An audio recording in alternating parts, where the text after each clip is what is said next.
Okay, so here we go. Let's make a simple IK arm rig that has a pull vector control. But we're going to use a guide to place the initial position of our pull vector because we don't want it to sit on the elbow. And as we mentioned in our last video, that's a bummer and we don't want that. So we're going to use a guide. I'm going to hold down Alt and press 8 in my lower screen, and that's going to open up the geometry spreadsheet. And as I usually do, I'll throw down a cube,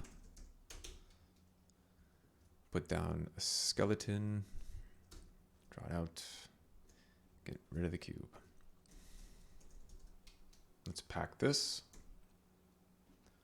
call it base, scale. And we are ready to rock. So let's throw down our auto rig component. So in the IK video, if you watched it, you remember that we have to initialize our FK transforms on all of our controls first. And again, I'll use the star to just go through all of our points and promote all of the translation, rotation, and scale values. We'll call that FK so we don't get confused. We'll throw down another auto rig component. And this is going to be our IK. Go up here, smooth IK. And we'll turn off mirror because we don't need it. I'll delete the L here on both of these. And then within the driven, we'll put in the corresponding points. And our IK is up and running. So now, again, we run into this problem, and this is the problem that we're going to address in this video, of our pull vector's initial position sitting on top of the elbow. So again, if I were to grab the arm and animate the arm back, it flips because it wants to look at that pull vector, right? We're going to set up a guide to create an initial rest position for our pull vector. So we'll go back up to our skeleton. And let's have some fun with this. We're in Houdini, so let's do this procedurally. So I'm going to do a group by range. And we have 3 points here. So if I just, with relative to start and end selected, and points obviously, because we want to look through the points. If I do 1 on start and 1 on end, we have our middle point selected. So if I invert the range, I have the start and the end selected. If I don't invert the range, we have our middle point. And that is the point that we want. So we're going to call this PV point, so pull vector point. And now we're going to split that point. We're going to remove it from the other points. So now we're just left with that point. So let's place its initial position. Let's think about where we want this point to be. So let's select our original skeleton, hit E, and that will template that object so that we can always see it even though we're selected in another SOP over here. Let's put down a transform node, highlight that, hover over the screen or our viewport, hit enter, and just move it out. There we go.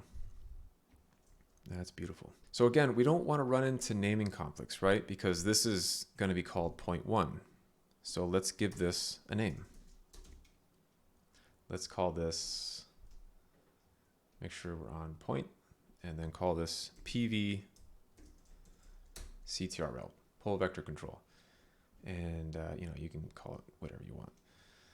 So let's pipe this in there. And now we have our guide skeleton in with the rest of our rig. So if we go to IK and we type in PV CTRL, whoops, not OV, but PV, we see that nothing changes. So what's going on here? We need to go back to our pack folder and actually name our guide source, right? If you go back to the IK, it's using the base skeleton as our guide source. So it's grabbing these 3 joints and using them as the guides. We don't want that. We want this as our guide source over here. So let's call this guide, and it's a skeleton, a type skeleton. Go back down to the IK, and it's still not there because we have to say guide source. Now, what happened? Things look even worse than they did before. So what we need to do with our guide skeleton is also include the original skeleton, right? The original skeleton. So we're going to take this and merge these 2 together.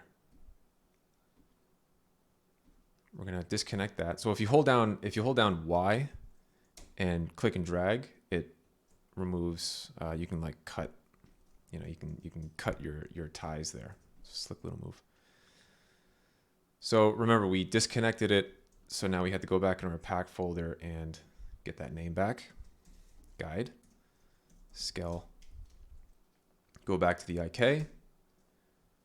Still not looking very good. So let's refresh.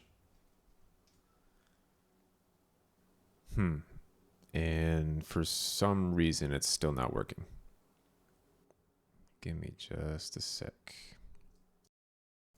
Okay, there we go. Now it's working. So the issue was that you had to refresh the FK and then refresh the IK after that. So now we have our pull vector right where we want it, which is really nice. So let's go ahead and throw down a configured control. So you can just write con, and that just pulls that up pretty quick. We're going to do 2 configurations. We're going to grab our pull vector, and we're going to grab our IK handle. Shape override, let's use a box. IK handle, we'll use a torus. Shape offset. So I'm just going to do this because I want to illustrate one other thing, and it's just like another shout out to how awesome rigging in Houdini is. So, okay, we got that. Apex add character, throw that there into the second input because that's our character file. And then Apex scene animate. All right, so we select that, boom, everything's working. What I want to illustrate is let's do a little animation here. I'm going to say reset all, reset animation.